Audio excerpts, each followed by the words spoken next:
Alors, je reviens vous expliquer un détail sur le rapport avec les morts. On est d'accord? Le rapport avec les morts. Et ensuite, la réincarnation. Il y a beaucoup de personnes qui n'arrivent pas à faire la nuance. Vous savez, il y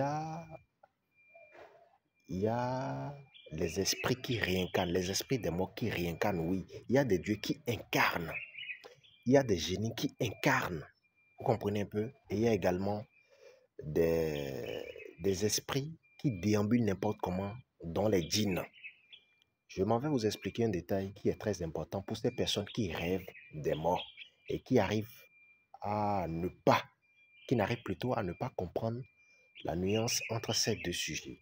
La réincarnation des morts et ces esprits qui vous incarnent et que vous ne comprenez pas.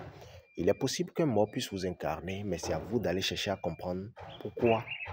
Et il est possible également qu'un mort puisse vous passer des messages ou directement dans le songe et que vous ne vous arrivez pas à cerner au réveil.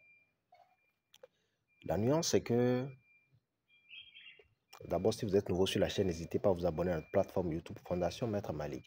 Il faut essayer de comprendre que lorsque vous recevez un message d'un mort, cela peut venir sous plusieurs formes, mais ce qui est plus capital est de comprendre que il est ce mort, cette personne qui ne vit plus.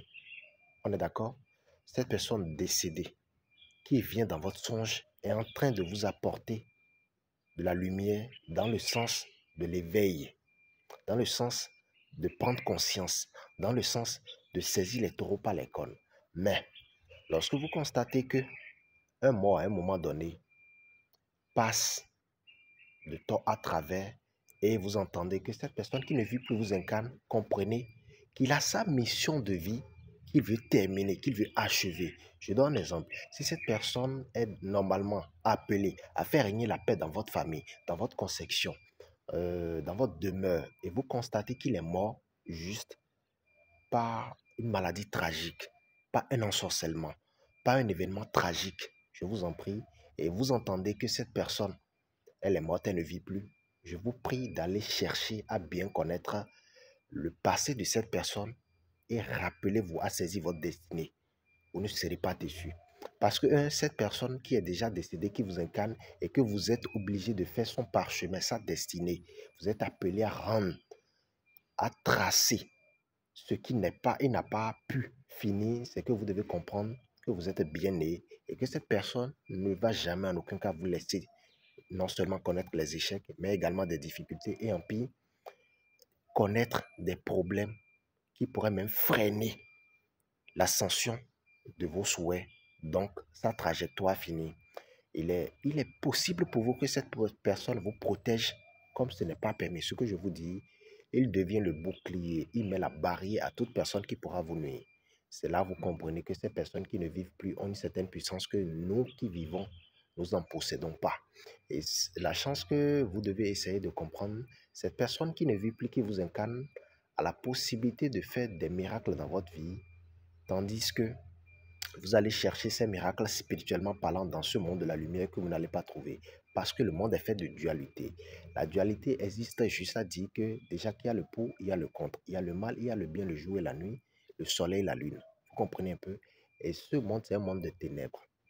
On est d'accord? C'est un monde mystérieux. Pour ne pas dire un monde noir, parce que cela n'existe pas. Mais le monde de la lumière a une certaine compactivité, complexité, une certaine énergie qui ne peut que faire allusion à ce monde des ténèbres. Donc je vous en prie, essayez de comprendre ces détails. Rapprochez-vous de ces personnes qui peuvent vous aider à mieux les comprendre sans jamais dramatiser ce sujet. Si vous avez la chance, je dis bien chance, de vous incarner par une personne qui ne vit plus, donc un mort. Si vous avez la chance d'être réincarné par un génie qui était messager divin, je vous en prie, vous êtes bien né. Il y a trop de détails sur ça. Si je m'en vais vous expliquer ça, c'est que vous allez juste prier et avoir ce parchemin. Que le Dieu vous aide et vous accorde de la lumière. Ne baissez pas la garde, nous sommes en fin de l'année.